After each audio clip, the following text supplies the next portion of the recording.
श्रोताओं की भी कैटेगरीज होती हैं। एक होते अवर और एक होते प्रवर। अवर श्रोता, प्रवर श्रोता, भागवत में वर्णन है भागवत के महात्म्य में। तो अवर श्रोता मतलब सामान्य और प्रवर मतलब श्रेष्ठ। उन अवर श्रोताओं में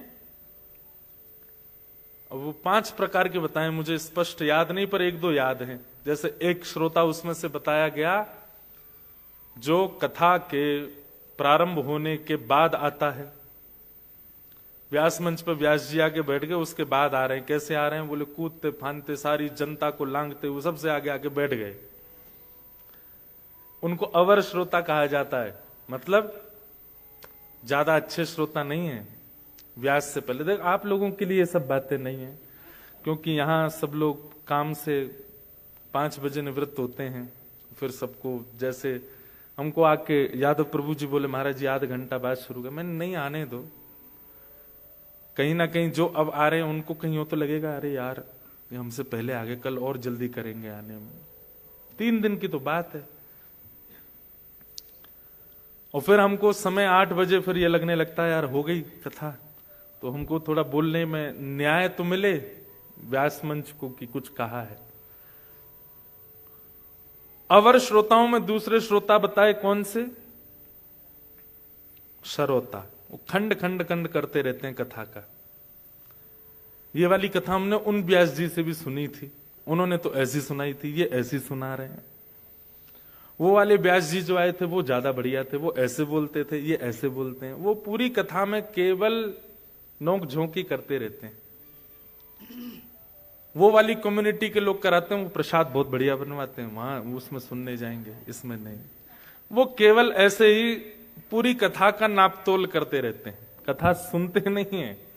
श्रोता खंड खंड खंड कर देते हैं। तीसरे उसमें बताए गए, बहुत ध्यान से सुनिएगा, तीसरे उसमें बताए गए उनको रसपक्ष की बातें, अच्छी बातें जो व्यास जी कहते हैं, या भावपूर्ण बातें या परिवर्तन की बातें जो व्यास मंच से बताई जाती हैं, उसमें उतनी रुचि नहीं होती। पर कहीं उसमें अगर संसार का कोई विवाद बताया जा रहा हो, या कोई जैसे महाभारत के युद्ध की बात करी जा रही हो, भीमसेन ने गदा उठा करके महाराज अपनी गदा को द्रुत गति से घुमाया, प्रचंड गदा को दुर्योधन की जंगा पर, तो उन लोगों के नेत्र खुल जाते हैं, वो ध्यान से सुनने लगते हैं। और वो व्यास जी से यही कहते हैं आप तो मारधाड़ी सुनाया करो महाराज जी। मतलब तामसी प्रकार के श्रोता होते हैं, उनको ज्यादा रस पक्ष, भाव पक्ष, ज्ञान पक्ष, भक्ति पक्ष अच्छा नहीं लगता। उनको केवल पुरातन बातें, और उसमें भी लड़ाई झगड़ा और थोड़ी तामसी, जिससे कुछ सीखा नहीं जा रहा है, केवल सुनकर के आनंद आ रहा है, ऐसी कथा सुनना। और फिर उन्हीं में एक और बताए कौन से? बोले वो कथा में आके केवल इसलिए बैठते हैं कब पूरी हो, कब प्रसाद मिले। ये अवर श्रोता। प्रवर श्रोता भी 5 प्रकार के बताए, श्रेष्ठ श्रोता। प्रवर कौन कौन से? चातक, हंस, सुक और मीन। 4 प्रकार बताए। चातक सबसे पहला।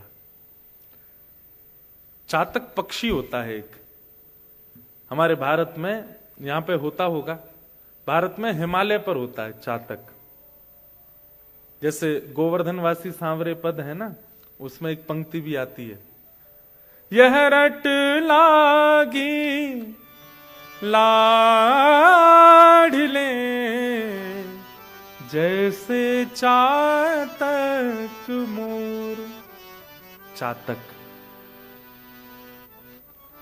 चातक जो होता है वो सुबह सुबह बोलना शुरू करता है, और अगर ध्यान से सुनो तो वो ऐसा बोलता है, प्यासा हूं, प्यासा हूं, प्यासा हूं। जब बोलता है तो ऐसे लगता है प्यासा हूं बोल रहा है।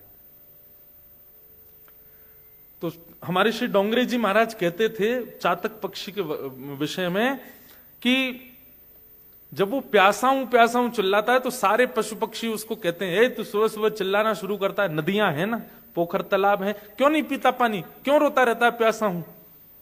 तो चातक कहता है इनसे मेरी प्यास नहीं बुझेगी, तो कब प्यास बुझेगी?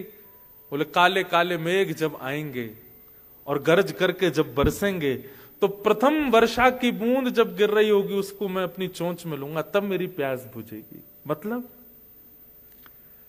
उसके सामने प्यास बुझाने के बहुव्यंजन कर दिए जाएं, लेकिन उसकी प्यास केवल आकाश का स्वाति का जल ही बुझा सकता है।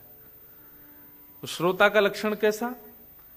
चाहे उसको प्रसन्न करने के, उसको एंटरटेन करने के, उसको आनंद देने के अनेक साधन उसके सामने रख दिए जाएं, लेकिन वो सब छोड़ करके कथा में ही जाए। बोले मेरी प्यास तो कथा बुझाएगी, मेरी जो हृदय की स्थिति है उसको आनंद कथा दे सकती है। ये प्रवर श्रोता।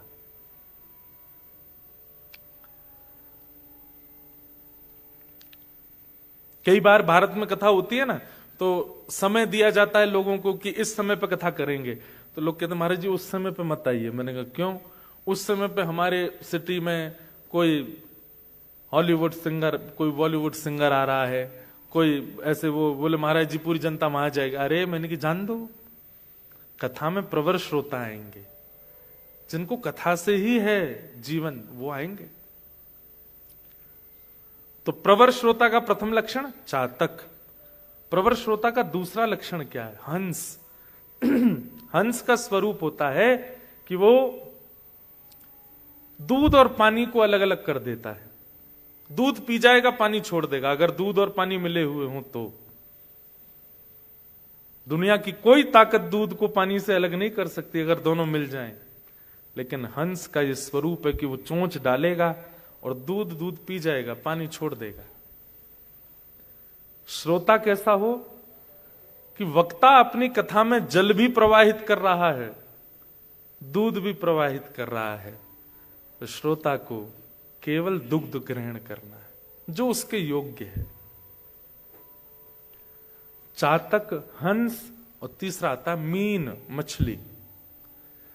मछली को आप कहो पानी से निकाल करके चल तो उसको दूध में रख देंगे, दूध महंगा आता है, पानी सस्ता है।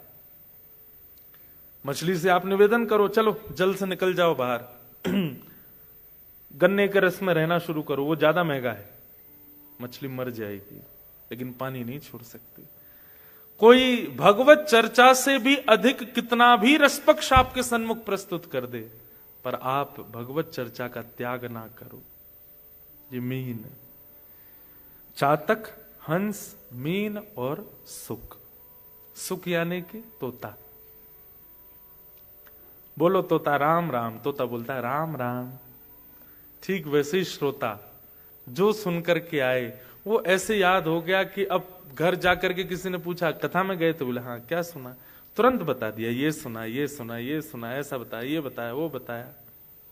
पर मोस्टली क्या होता है, घर गए कथा में गए, क्या हुआ था, कुछ नहीं, वो आई थी, बगल वाली भी आई थी वहां पे, वो भी आई थी, ऐसी वाली साड़ी पहन के आई थी, वो भैया भी आए थे वहां वाले, वो मंदिर वाले पुजारी जी भी आए थे, वो भी आए थे, अरे वो नहीं है, वो उनके पास वो वाली गाड़ी है। ये सब बातें ये देख के आए कथा में।